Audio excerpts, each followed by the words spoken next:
इसके साथ क्लास 8 के चैप्टर 4 में हम लोग आगे बढ़ेंगे। ठीक है, चैप्टर 4 में अभी की हमारी जो टॉपिक है, आज की नई टॉपिक, वो है क्या? धातुओं एवं अधातुओं के भौतिक गुण, मेटल और नॉन मेटल के क्या फिजिकल प्रॉपर्टीज। हम लोग जानते हैं कि जो एलिमेंट हैं, जो मेटल हैं, उसमें से कुछ ऐसे हैं जो सॉलिड स्टेट में पाए जाते हैं, कुछ ऐसे हैं जो लिक्विड स्टेट में पाए जाते हैं, जबकि कुछ गैस के स्टेट में पाए जाते हैं।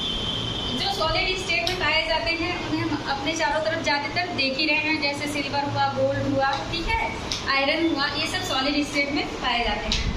इसके अलावा ब्रोमीन और पारा, कौन कौन सा? ब्रोमीन और पारा, ये ऐसे मेटल हैं जो लिक्विड स्टेट में पाए जाते हैं। कौन सी अवस्था में? द्रव अवस्था में।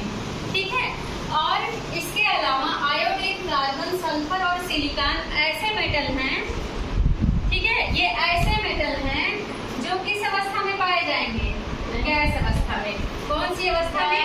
गैस की अवस्था में पाए जाते हैं। इतना समझ आए? ये समझ गए? अब हम लोग देखेंगे इसकी जो है पहली प्रॉपर्टी क्या है। पहला गुण जो है इसका वो है क्या? कठोरता। क्या है? कठोरता, हार्डनेस। ठीक है, हमारे चारों तरफ बहुत सारे ऐसे मेटल पाए जाते हैं जो क्या होते हैं? हार्ड होते हैं। फॉर एग्जाम्पल हम आयरन को ही ले लें, उसको पीट कर उसकी क्या करते हैं? पतली चादर बना लेते हैं। उसके अलावा अगर गोल्ड को ले लें तो गोल्ड से भी, गोल्ड को पीट कर और भी उससे पतली चादर हम बना सकते हैं। ठीक है, तो जो धातु होते हैं उनको पीट कर हम उनसे पतली चादरें बना सकते हैं, लेकिन अगर अधातुओं को पीटते हैं तो वो क्या होते हैं? टूट जाते हैं।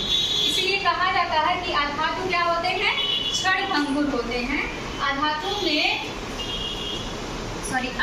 जो हैं वो क्या होते हैं? मुलायम होते हैं। अधातु क्या होते हैं? मुलायम होते हैं। इसमें से जैसे सोडियम हो गया, सोडियम को चाकू से काटा जा सकता है। सोडियम इतना सॉफ्ट होता है कि इसे किससे काटा जा सकता है? चाकू से। वहीं अगर हम बात करें कार्बन का अपर रूप है डायमंड, तो ये सबसे ज्यादा कठोर अधातु है। ठीक है, ये नेचर में पाई जाने वाले सबसे कठोर अधातु है। इतना समझ पाए?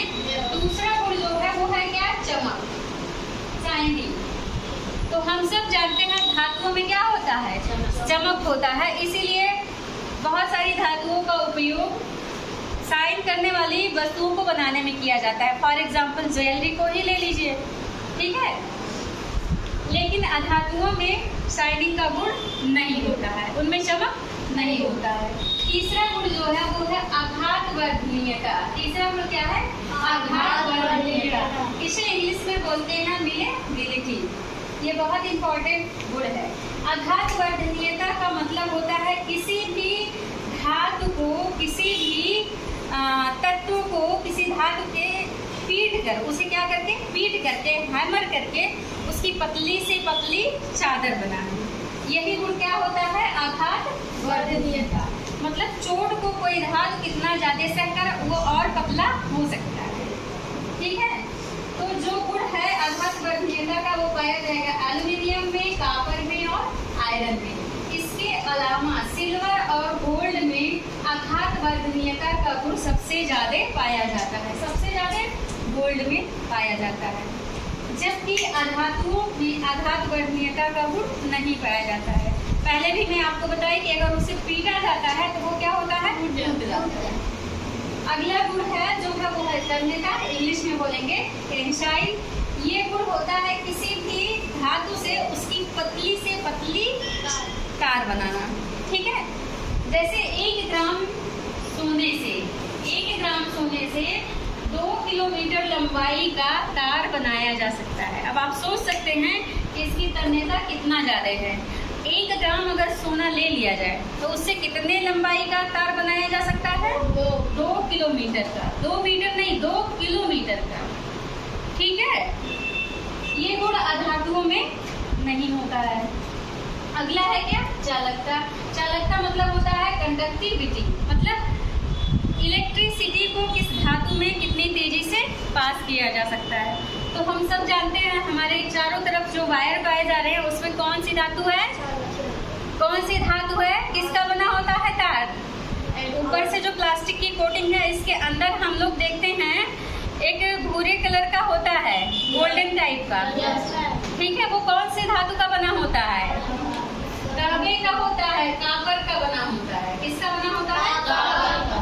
तो धातुओं में चालकता ज्यादा होती है। वैसे सबसे ज्यादा चालकता तो चांदी में होती है, लेकिन अगर चांदी का तार बनाया जाएगा तो वो बहुत कॉस्टली होगा। इसीलिए वायरिंग के लिए, तार बनाने के लिए कौन सी धातु का प्रयोग करते हैं? कॉपर का प्रयोग करते हैं। इतना समझ में आया? तो ये थे कुछ गुण इसके, धातु और अधातुओं के भौतिक गुण, जिनके आधार पर हम उनमें क्या करते हैं? अंतर पहचानते हैं। ठीक है, थैंक यू।